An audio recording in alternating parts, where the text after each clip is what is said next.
Okay, I think we're live. We're live and kicking. Hi everyone, Shaheen over here. If you can hear me, drop a note in the comments. It would be much appreciated. Thank you very much. There we go. Um, Alex, Richard, Janelle. All right, cool. So we are live. Well, let me kick this off by saying thank you very much for everyone to jump on this call while we're all stuck at home. Um, to kick this off, I'll do a quick intro. I'm Shaheen from X Growth, and we are on Growth Colony. And for those of you who are new to Growth Colony is a community of B2B marketers, and we bring everything around growth and sales and marketing together and bring amazing speakers to share their insights. Now, today we're doing something a little bit different, and we're talking about the toilet paper industry, of course. So today we got Tim on the webinar with us, and we're going to be talking about everything about that industry and what is happening in that scene. But before I go on any further, Tim, thanks so much for joining us. Thanks for having me. I'm excited. Good to chat about it. Absolute pleasure. Tim, for those people who might not know who you are or the company, Who Gives a Crap, can you give us a quick intro? Yeah. So we're Who Gives a Crap. We make eco-friendly toilet paper and sell direct to consumers, and then we also donate 50% of our profits to building toilets and sanitation projects in developing countries. So currently 2.3 billion people in the world don't have access to a toilet, and where our mission is to ensure everyone has access to sanitation by 2050. So we have a big lofty goal, selling toilet paper. That's awesome. That's awesome. And on the whole webinar kind of housekeeping note, if you guys, as we're going through this, you have any questions, please drop it in the chat box. We are going through everything. We are going through the talk, but we will take questions in the middle, but we'll also take questions at the end. Cool. On that note, let's dive in and let's talk about, give us a little bit of a background about yourself, Tim. Cool. Yeah, so I came from, I grew up in a national park. So I, from a really young age, loved the environment. And then as I went through my schooling and university, I got really into the idea that you could use business as a kind of a vehicle to help the environment and also help social issues. And then over my time, I kind of weaved my way and met Simon at actually a TED Talk that he did when he was first launching the brand, and then kind of basically stayed in touch and eventually moved into Who Gives a Crap to help do the marketing. And so now I spend the majority of my day talking about toilet paper and trying to communicate to people the benefits of what we do. So basically, for the most part, I do the marketing, and we're growing Who Gives a Crap as fast as possible to reach that goal, which I mentioned, which is make sure everyone has access to a toilet by 2050. So it's a big lofty goal and can sometimes feel really far ahead, but it's something which helps bring the team, including myself, together, and it's a good goal to work towards. No, and it's amazing what you and the team have done. I mean, you reached 90 people in a fairly short period of time,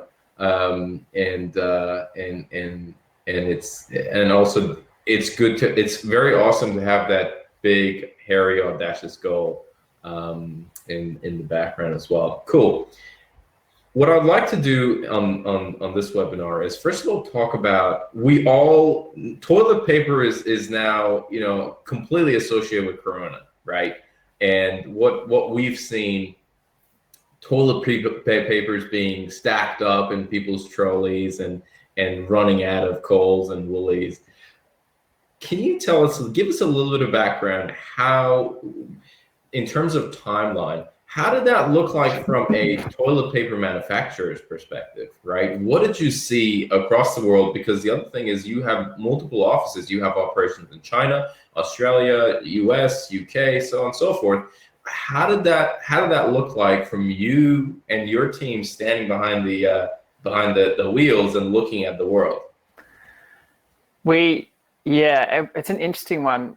We have a couple of staff members in Hong Kong and in China, and so we had a very I wouldn't say first-hand experience, but we were very much aware of our staff who were in China whilst Corona was first beginning to pop up on everyone's radar. When was this? This would have been probably early January, I would say, or when Corona first was coming to light. The days have all blended to one now, so I'm kind of losing track of like where time goes. But basically, it was early January, and so we were very much aware of the situation there and how people were even in China were stocking toilet paper. They had very similar behaviours occurring there, and so predominantly we're really worried about the staff and making sure they were happy and being well catered for because they were in isolation well before we were.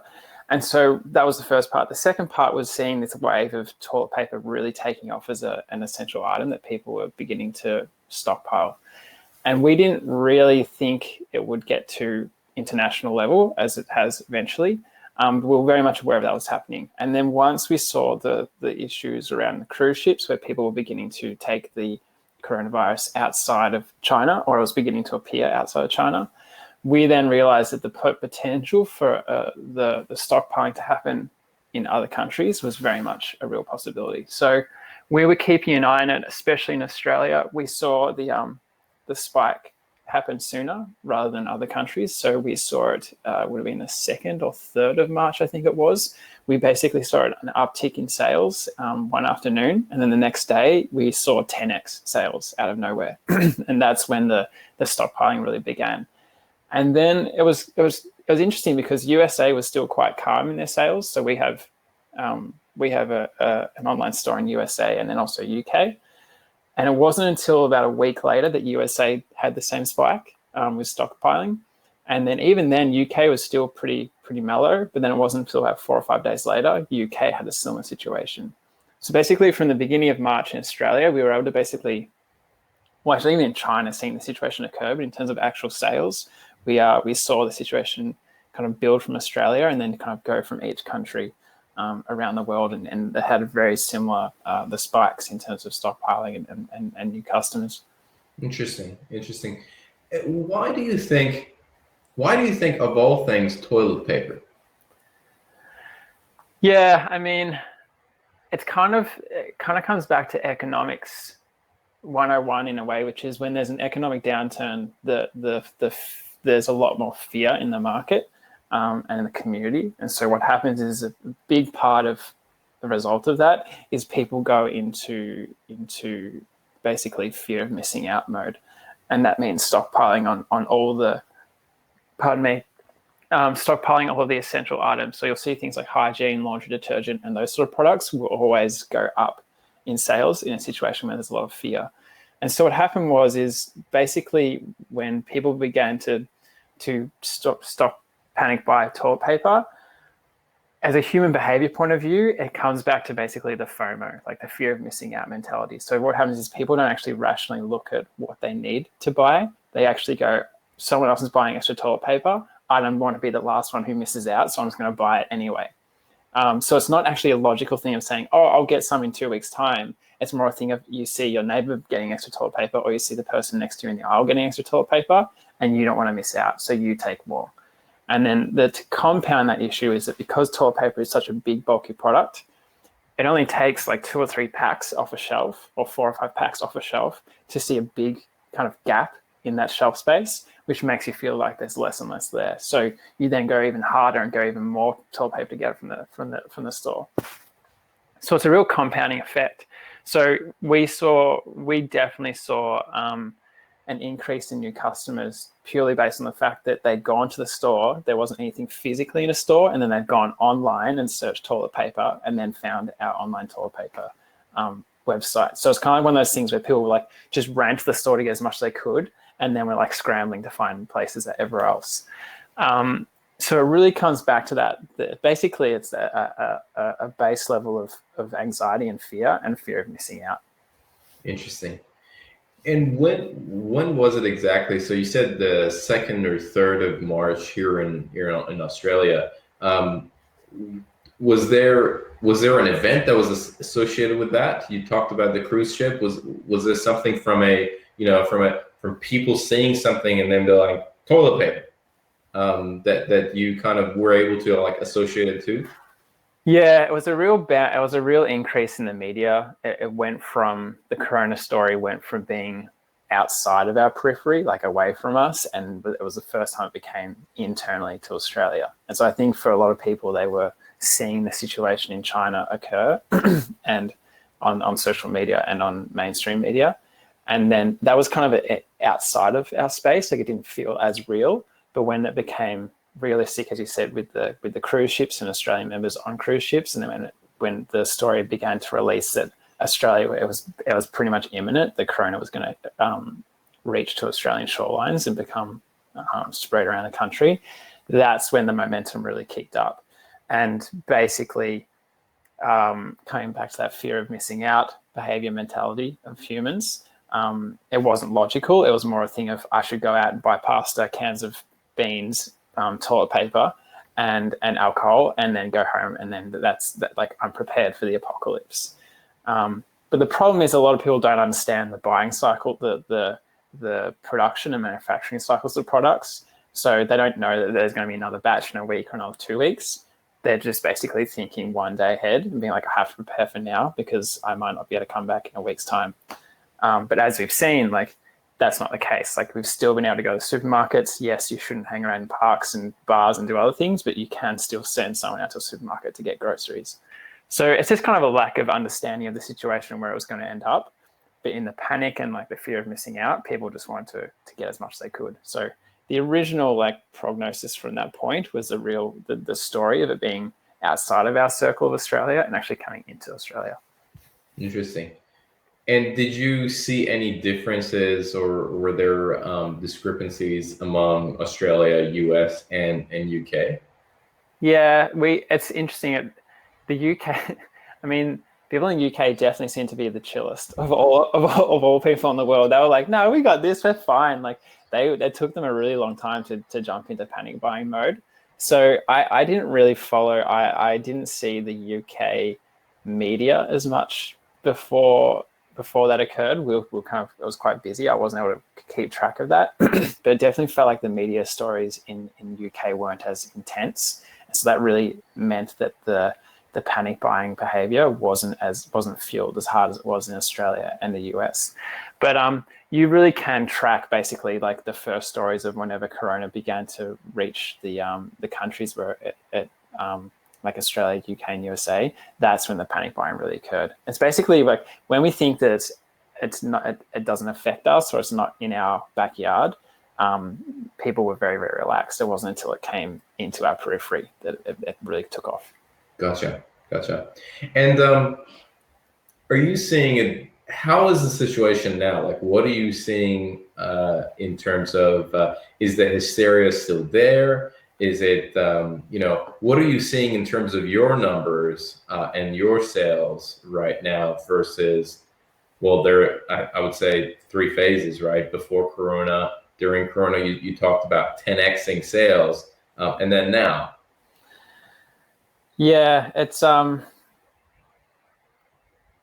of those things where we really, I mean, the result of the panic buying has obviously been a positive for our numbers as a business, but we're definitely not celebrating it.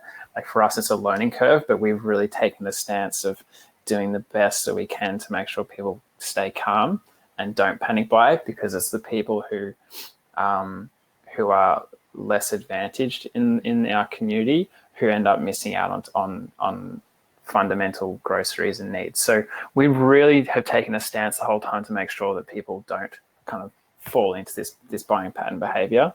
But in terms of the way that we've approached that, we've seen it occur in the company pre, middle, and well, I guess we haven't gone post Corona, but in the middle, is we've really seen an uprise in new customers that we wouldn't have reached otherwise. So we've got basically a waiting list on our website.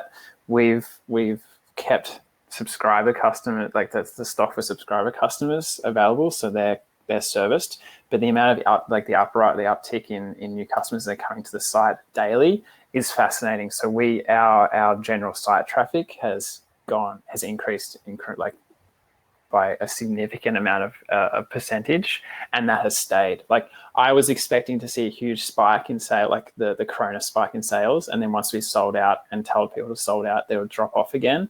But we've basically seen a continuation of an increase in traffic. So even though the hysteria around panic buying has probably mellowed in the stores because companies are actually putting measures in place. So, you've got the supermarket saying you can only buy certain numbers of products and that's it. That's really helped. But online, you can still see the traffic is very much searching for toilet paper. Like even though we're sold out, we're still getting a tremendous amount of traffic to the website. Wow. So I think there's a real hunger for it, for lack of a better word, for toilet paper. And what we're trying to do as best as we can is minimize that panic FOMO feeling.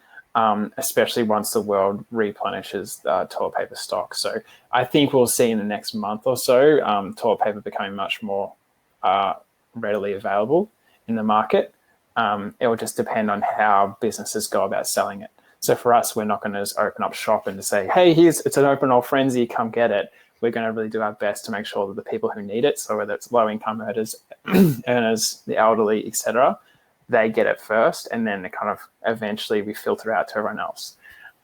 Because if you let the floodgates open, I think we'll probably see a second round of what the panic buying saw in the first one. What do you mean we'll see a second round? I think like if the supermarkets didn't, if it was a free for all, so if the supermarkets didn't prevent people from buying more than one roll of toilet paper, what you would see is each time the supermarkets get stocked, you would have another round of people coming in and over purchasing and panic buying and not leaving stock for everyone else to come through and purchase. So even things like I went to the supermarket the other day, you can't buy more than 3 frozen goods at one time. Mm. So that's to really limit people from like panic buying and overstocking on frozen goods. And the same thing with toilet paper. If the supermarkets allowed people to come in and buy 5 packs of toilet paper, we would see the exact same situation occur, which is people would feel like they're missing out. They would overbuy, overstock, and then you'd have the same issue come. So we're doing a similar thing, which is we're not allowing people to come to we're slowly inviting people back into the store to purchase products, but it's only 1 box at a time. You can't buy multiple boxes for your house if it's not necessary. So we're really trying to take a similar approach, which is as companies restock toilet paper and other products, but in this circumstance, toilet paper, you want to make sure that you can create an inventory which allows for a growing base, but also you're not fueling that panic buying behavior. So you want to make sure people are only getting 1 box at a time, to make sure that you're not adding to that panic buying purchase behavior. Gotcha. That's interesting.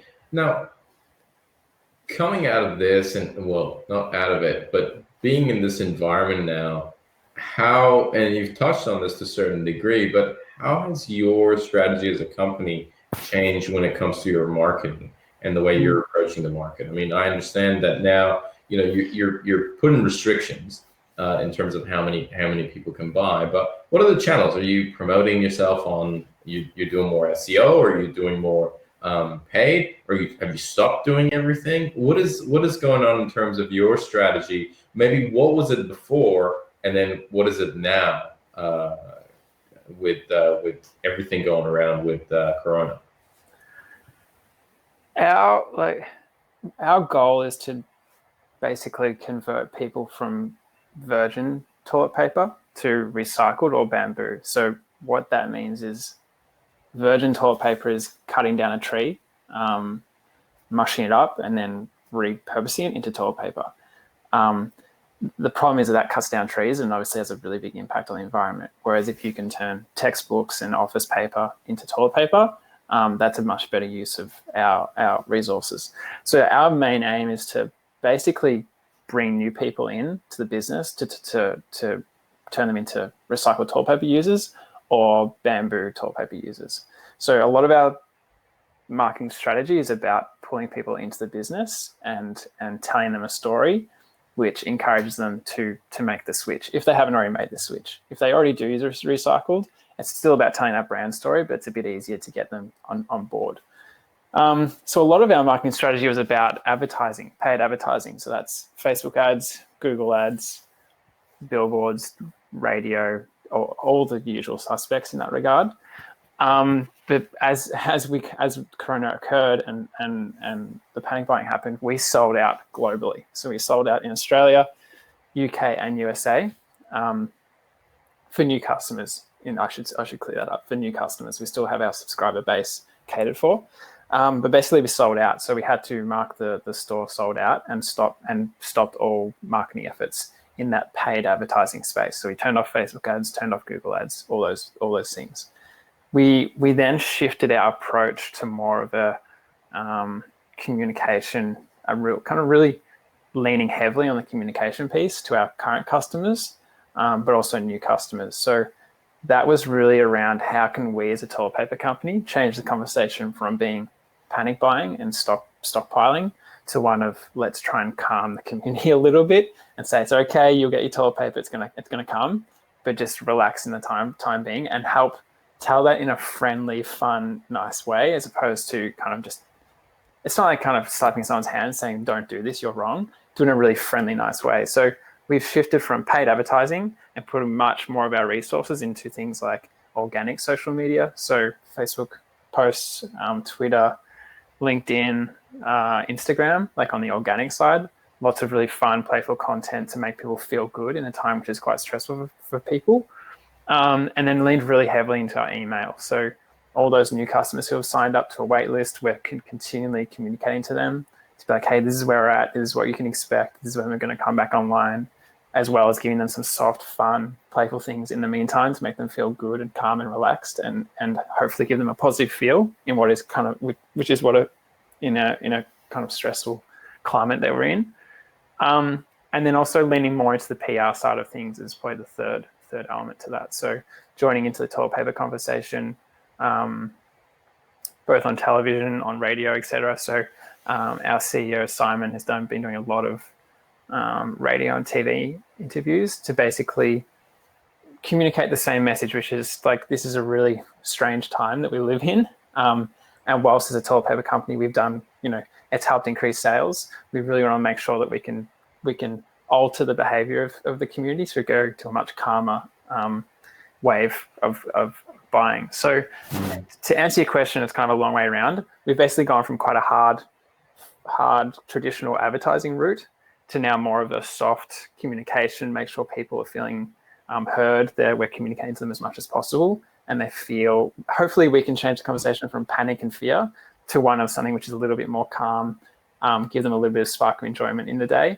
and hopefully make them laugh in the time being. So it's been a real shift as a business, but it's been a good learning, and it's actually the feedback we're getting from our customers and potential customers on our wait list has been really positive. That's very interesting. That's very interesting. A lot of people I would imagine would think that, a company that is having such a surge in demand would increase spend on marketing and acquisition, and people who are not getting a surge will reduce and cut their costs. But it's very interesting to see, even from your standpoint, you've reduced some of the marketing costs and obviously increased in some of the other areas. But that's really fascinating. Let's have a look at. We've got a couple of questions here. Let's see. We got one from Bill. We are seeing the next waves of panic buying, similar psychology. I think we kind of answered this, but I'm guessing Bill is kind of acknowledging the fact that there's another phase coming in, and the question is whether it would follow the same logic. Yeah, I think humans are weird and wonderful creatures. We're great on some levels, but they're also very illogical and silly on another level. And I love, and it's both positive and negative. But I think that we're in unprecedented times, and there's a lot of uncertainty, and that creates anxiety and fear for a lot of people. And when if you're on social media a lot, or if you're looking at a lot of mainstream media, your emotions are also very much triggered by outside sources as well, which can often really create a I don't want to say frenzy, but can elevate your emotional state quite quickly. And so I think that we'll still see, like, humans are humans. They're going to probably continue to act in a certain way. And if we could potentially see extra panic buying. But I would say that the positive is that we're seeing supermarkets limit people to certain level, certain numbers of products to buy at a certain time. I think we've learned from the first round. So I think that the chance of panic buying will be mitigated or slowed down by the businesses who are, or the retailers who are selling product. And so I think there's always going to be some businesses who are going to try and take advantage of it. But I think for the most part, we're doing a really good job as a community to make sure that we're limiting that process and making sure that everyone gets a good share of the products which are available. So I think we might see a little bit of it. I mean, humans are humans, but I think across the business sector, it's going to be mitigated a lot better than what we did the first round. Yeah, I think, even if it happens on a level that we didn't anticipate, I think it probably is going to follow the same pattern. There's a book that I picked up. I had it over here and I picked it up. I think we maybe briefly talked about this before.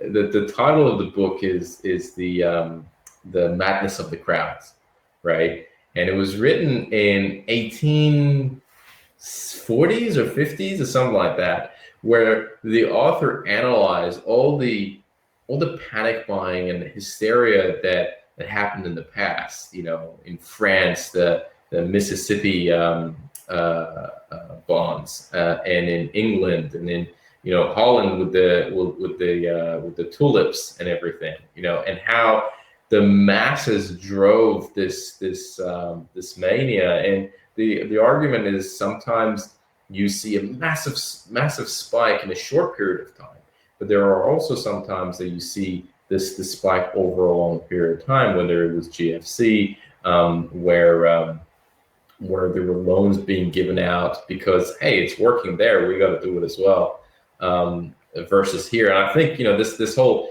toilet paper and in this process of buying so quickly is going to be an interesting case study that we're going to see popping up in the next year or two. The people talking about the crowd going crazy. Yeah, I'm fascinated to see there is so much potential for a bunch of PhDs and master theses and white papers on this. I'm really intrigued to see what comes out, like I said, in the next couple of years when people double down on it to put some real in-depth psychology into it. Because, yeah, as you said, humans are humans and we tend to repeat ourselves. But it'll be interesting to see, the more detailed information that comes out of that. Yeah, no, absolutely. So we've got another question from Alex. How will you determine and validate these vulnerable people to get priority for your product? Yeah, it's a really good question. And it's one that, simply put, we can't do this as well as we would love to be able to do it. We would love to be able to say, hey, let's find all the people who are in need and get to those people as quick as possible. We're doing things like we can track people who have made certain orders in certain time periods. So, for example, if you've made an order in the last 2 to 3 weeks, we will say, no, you need to go. We basically have a wait in line process. So we can track people who have made certain orders at which times, and people who haven't had an order for quite a while, we'll make sure that they're bumped up the line first because they're obviously in need. In terms of really specifying exactly who the target is, so whether it's an elderly or someone with a low income earner, we're still trying to figure that out. We're doing some level of one-to-one communication with our customers and doing nominations, and also finding out how we can get in contact with groups that actually entertain those needs. But we're doing things like we've done some donations we've given donations to a bunch of organizations to basically attain to those certain people. So, for example, we have there's a Meals on Wheels service in Australia called Home Care Delivery, for example. They're helping deliver toilet paper to people in need. There's things like organizations in Victoria and Australia wide who help deliver to those people. So we've done our best to give them product to get that to people. But in terms of the actual sales within our business, we're still trying to figure out the best way to do that. So we've got that line process of making sure that people who have ordered recently are kind of pushed a little bit, aren't kind of bumped up the rank too soon. But yeah, we're still in the process of trying to figure out the best way to do that. So yeah. Yeah. I think we're all in that process of trying to figure out what is going on and how to adapt to it. Did you, so there's a question from Nina. Did you change your marketing focus since the COVID-19 spike? Example, shifting budget from one channel to other, or pausing any paid channels because organic traffic was coming through anyway? I think we've kind of answered that question where you said your focus is now more on organic channels, Facebook organic posts, LinkedIn, Instagram, Twitter, and also focusing on PR. And lastly, that communication, upping that communication element of the organization. Is there anything else that you'd like to add to that? Yeah, it's a really great question. So we've kind of also shifted. I suppose you call it PR, but it's not the intention. But we've really shifted towards trying to find channels as a means of finding people. So coming back to your previous question before, which is how do we get toilet paper to those in need? We've been using things like radio collaborations. So we'll work with certain commercial radio stations in Melbourne and around Australia to find people in need. So we did a collaboration with Triple M and Fox the other day on Hughes' channel, where basically they're reaching out to their listeners and saying, hey, nominate someone who needs toilet paper and how can you, and who needs it now. And so basically what happened was we eventually found a group where there was a woman who was donating, she was doing grocery shopping for elderly in a country town in Victoria. And so basically we were able to donate toilet paper along with some other companies donating their own goods to get it to her so she could then distribute it to the elderly people in her community. So wow, that's kind of more, we're trying to use media as a way to find people and communicate, not necessarily push our brand. So we've got a large waiting list, so we don't necessarily need to kind of extend that further. I mean, it's always an added bonus, but it's been more of an interesting shift as opposed to where we would have gone to a radio station to advertise, to push a product, to communicate a product, to get them into the business. We're actually using it as a second arm, basically, to reach people, to find them to those people in need. But to come back into the kind of the actual original question around marketing, yeah, I kind of summed it up early, which is basically we've gone from paid media to more of the communication side of marketing, like PR and social media. Interesting. The other question that I wanted to ask you is do you think there will be a mini correction in the toilet paper industry, right? So on a larger scale, when something happens and something goes wrong, and there's a surge in something, let's say it's stocks, let's say people start buying stocks, the stock market goes through the roof. There is a correction, right? Correction being defined by different people differently, but one definition is there's a drop of anywhere from 0 to 20% in the demand for it, and if it's more than that, it's called a downturn or a recession or whatever you want to call it. But do you think, and I think this is kind of related to Susie's question as well, do you think in the long term it's going to be a correction in the toilet paper industry if there are a lot of people who've gone out and purchased a year-long worth of toilet papers? Is that something that you're worried about, or not really? That's not a concern. No, I don't think it's a huge worry. So the reason why I'm taking a little bit of time to answer that is there's kind of a few different angles I'm thinking of. So one is, I think we're going to see we're going to see a lot of people jumping into the space to take advantage of the toilet paper game. So we've seen quite a large number of newcomers into the market globally to take advantage of the new demand for toilet paper. So I think what we'll see is a real increase in the market share. Like we'll see an increase in new businesses entering different industries, and then we'll also see them fall away as that demand goes away on the other end. So that will be a really interesting thing to see. But in terms of the crux of the question around the downturn of demand, I think we will, for example, see that people will get, instead of buying 10 or 15 rolls, they would have bought 200 rolls, and the repurchase rate on that will definitely decrease. As a subscription, as a part of our business is a subscription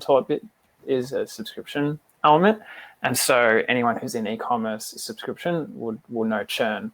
And so churn is a really big, can make or break your business. And so for us, it'll be really interesting to see what the cohorts who have been purchasing in the last month, for example, how they churn in the next 3 to 6 months.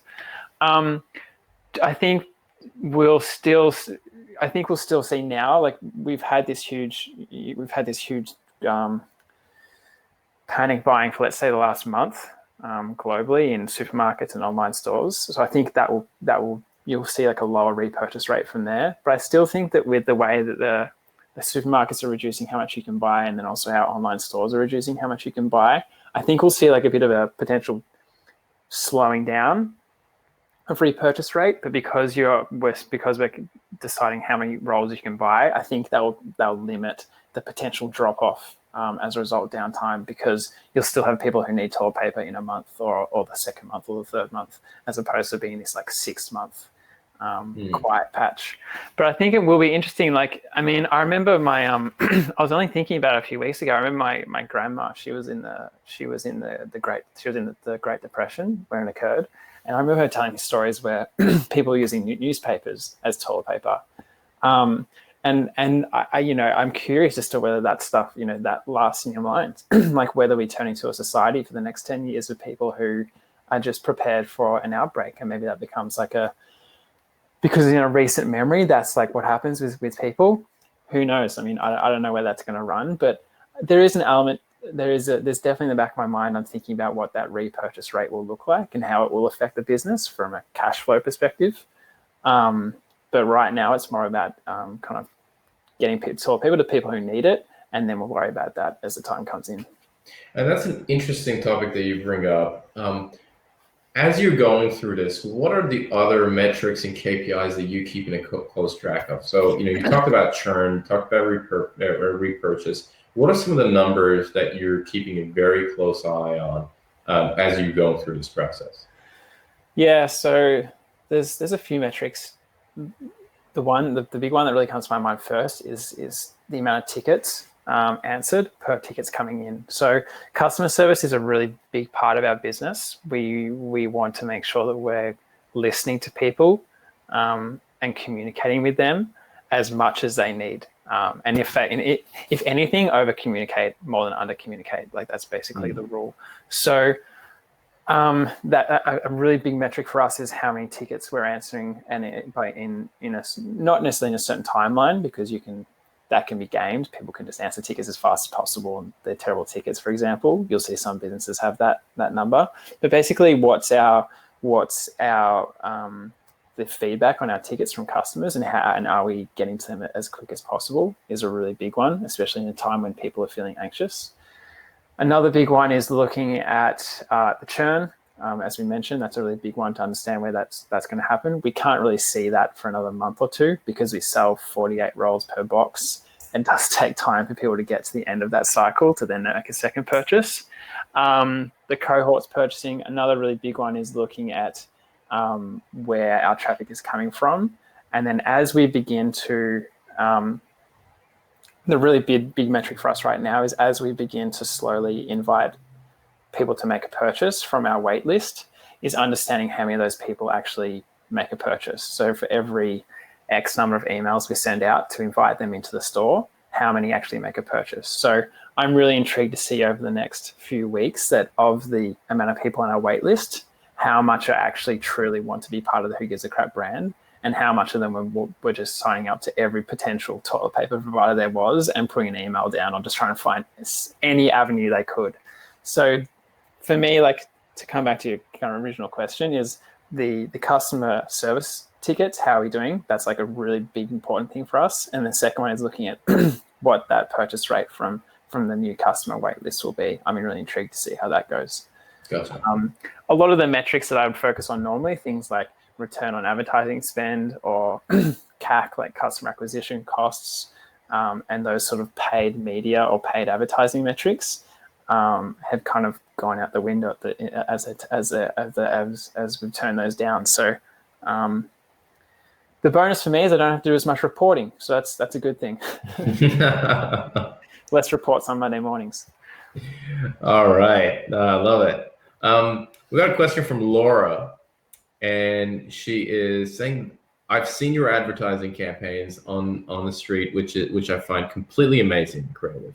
Who comes up with this idea or these ideas? Is it you? And if so, can you talk a bit about the process behind it?"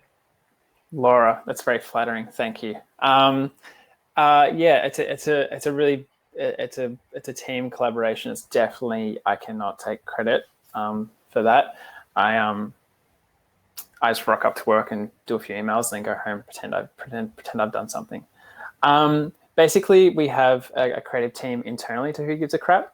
So we made a decision quite a long time ago that we really wanted to build out the internal skills of our business. And so we have a creative team internally. So we have copywriter, designer, and there's a couple of each, but basically copywriter, designer, a videographer, and kind of like brand strategy. And so what we'll do is we basically will, I should also preface this, is that we actually work remotely. So we're a remote business. So a lot of the creative team we have creative team basically spread around the world. And so we do a lot of this all via Zoom. So what we'll do is we'll say, okay, we've got a channel or a campaign or an idea that we want to run with.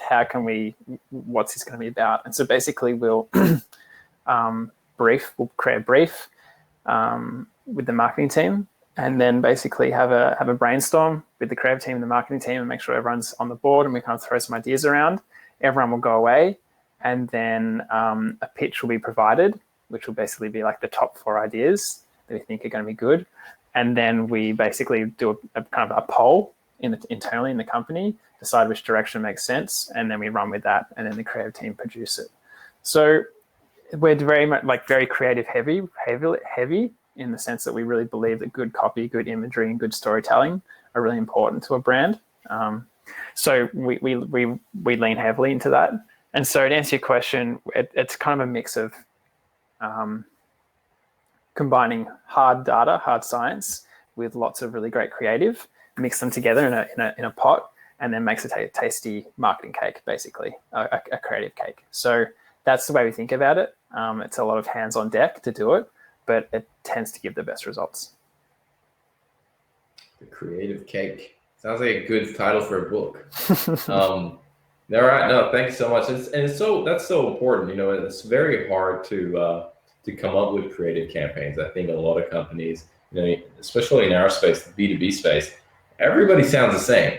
Everybody looks the same. Everybody sounds the same. If you take a company's name from their website and put another company in, can't tell the difference. That's a big challenge for a lot of brands. Yeah, it's hard. The ones that do it well are the ones who have made a decision early on about who they are as a brand and who they want to be and how they want to portray themselves to the world. You can get quite complicated and deep and get quite granular about how you do it. But the way I think about it is if you were a person, how would you want to be in the world? And basically you just design your brand around the favorite person you want to be.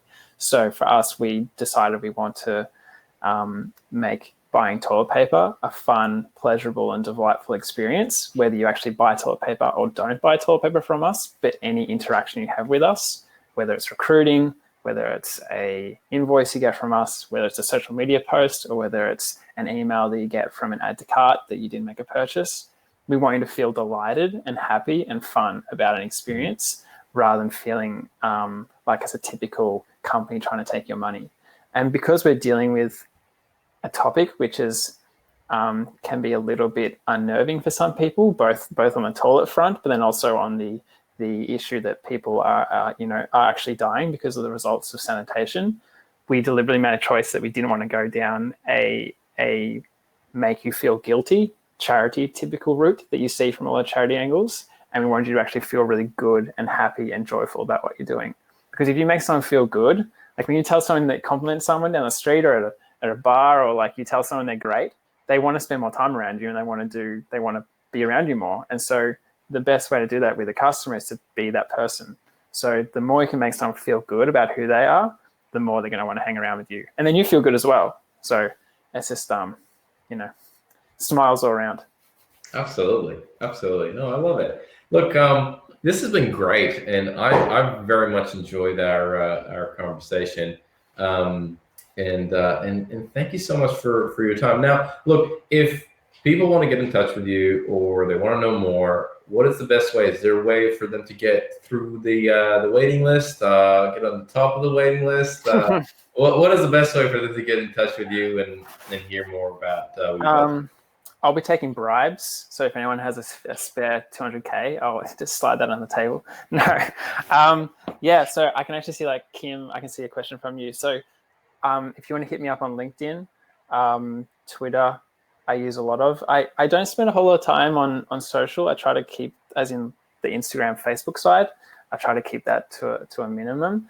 But if you want to reach out to me on Twitter, happy to answer any questions, and or LinkedIn. So I think the guys have my details.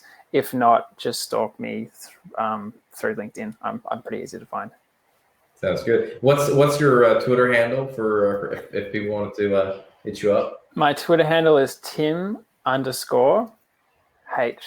Oh, actually, that's not right. That's incorrect. Let's take that back. It's Tim H. Baxter. Gotcha. All right, Tim. Thank you so much for again joining today. Really enjoyed this conversation, and looking forward to more.